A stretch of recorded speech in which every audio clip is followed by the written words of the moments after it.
وكفى وسلام على عباده الذين اصطفى أما بعد فقد قال الله تعالى بعد أعوذ بالله من الشيطان الرجيم بسم الله الرحمن الرحيم لقد من الله على المؤمنين إذ بعث فيهم رسولا من أنفسهم يتلو عليهم آياته ويزكيهم ويعلمهم الكتاب والحكمة وإن كانوا من قبل لفي ضلال مبين صدق اللہ العظیم. کیوں نہ ہو ممتاز اسلام دنیا بھر کے دینوں میں، کیوں نہ ہو ممتاز اسلام دنیا بھر کے دینوں میں، وہاں مذہب کتابوں میں یہاں قرآن سینوں میں.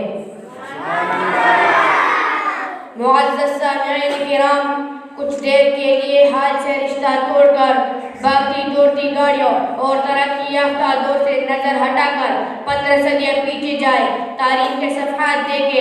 دنیا میں کیا تھا؟ ظلمت ہی ظلمت تھی، اندھیرا ہی اندھیرا تھا، جور و جفا عام تھا، شراب نوشی تھی، زناکاری معیوب نہ تھی، افراتفری تھی، اضطراب تھا، بے چینی تھی، بدی کا راج تھا. شاعر نے کیا خوب کہا ہے، پامال کیا برباد کیا کمزور کو طاقت والوں نے، پامال کیا برباد کیا کمزور کو طاقت والوں نے. تب ظلم و ستم حد سے گزرے، تشریف محمد لے آئے. اور اب جو فضا میں بار پیدا کرتا ہے، اور اب جو ظلمت و شب کے بعد نوری سحر پیدا کرتا ہے، اسے اشرف المخلوقات پر رحم آیا تو اس نے محمد عربی صلی اللہ علیہ وآلہ وسلم کو قرآن کی صورت میں انسانیت کا دستور دیا، ہدایت کا منشور دیا. قرآن نے شہر بدل دیے، گاؤں بدل دیے، عقائد بدل دیے، راستے بدل دیے، منزل بدل ڈالی، معیشت بدل ڈالی، تجارت بدل ڈالی، معاشرت بدل ڈالی، شجاعت بدل ڈالی، ظاہر بدل ڈالی، باطن بدل ڈالا، انسان بدل ڈالا. ڈاکو لٹیرے معصوم ہمدرد بنے، ظالم عادل بنے.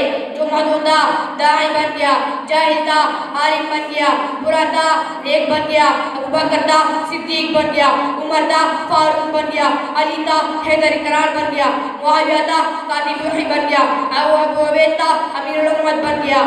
یہ سب کیسے ہوا؟ کیوں کر ہوا؟ میں عرض کروں، اے اللہ کے نبی صلی اللہ علیہ وآلہ وسلم، یہ نبی صلی اللہ علیہ وآلہ وسلم کی محنت سے ہوا ہے، یہ قرآن پر عمل کرنے سے ہوا.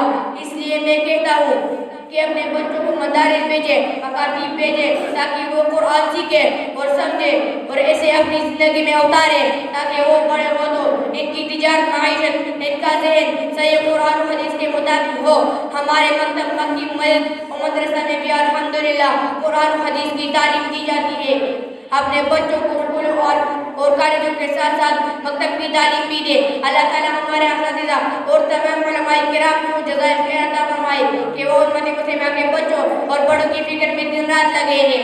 شاعر نے کیا خوب کہا، دنیا نے دین کو بلا رکھا ہے، دنیا نے دین کو بلا رکھا ہے، غفلت کی نیند میں سلا رکھا ہے. اس دور میں خوش نصیب ہے وہ اکبر جس نے قرآن کو کھلا رکھا ہے.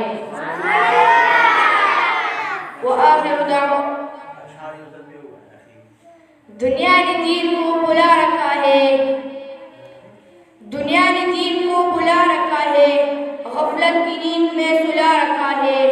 اس دور میں خوش نصیب ہے وہ اکبر جس نے قرآن کو کھلا رکھا ہے. وآخر دعوانا الحمد للہ رب العالمین. السلام علیکم ورحمۃ اللہ وبرکاتہ.